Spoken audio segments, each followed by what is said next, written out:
السلام علیکم اسپائرنٹس. آج ہمارا ٹاپک نمبر 7 ہے Islamic international law. Islamic international law میں ہم انٹرنیشنل لاء جو اسلام ڈسکرائب کرتا ہے انٹرنیشنلی اس کو دیکھیں گے. Firstly introduction to Islamic international law. اس کے جو پرنسپلز ہیں کور پرنسپلز وہ ہمیں قرآن و سنہ سے ملتے ہیں، جن میں قرآن پاک میں اللہ تعالیٰ نے فرمایا ہے کہ انسان کی جو جان ہے وہ بہت زیادہ امپورٹنٹ ہے. اس آیت سے پتہ چلتا ہے کہ جہاں اللہ تعالیٰ نے فرمایا کہ اگر ایک انسان کی جان کسی نے بچائی تو گویا اس نے ساری انسانیت کی جان بچائی، اور اگر کسی نے ایک انسان کی جان لی تو گویا اس نے ساری انسانیت کا قتل کیا.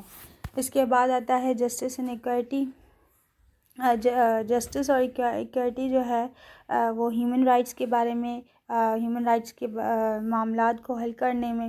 اس کے بعد ہے دارالاسلام اور دارالحرب. دارالاسلام جو ہے وہ پیس، اس کو ہاؤس آف پیس کہتے ہیں، جہاں پہ فلی جو مسلمز ہیں وہ اپنی پریکٹسز جو ہیں ریلیجن کی وہ کر سکتے ہیں. پھر آتا ہے دارالحرب جو piece of war, house of war وہ ہوتا ہے، جہاں پہ جو بھی کوئی بھی بندہ جو ہے وہ اپنی جو ریلیجن ہے اسے صحیح سے پریکٹس نہیں کر سکتا اور وہاں پہ ریسٹرکشنز لگی ہوتی ہیں.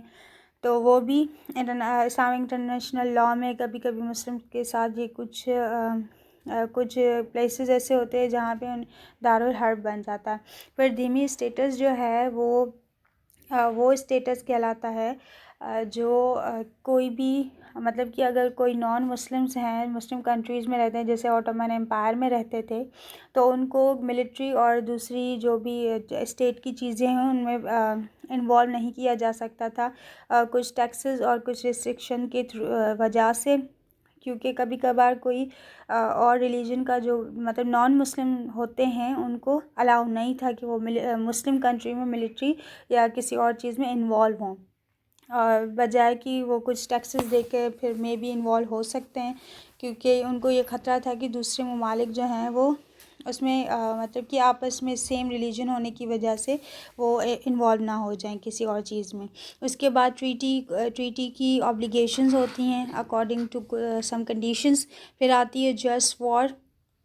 یہ ساری اسلامک انٹرنیشنل لاء کی چیزیں تھیں. So that's all for today.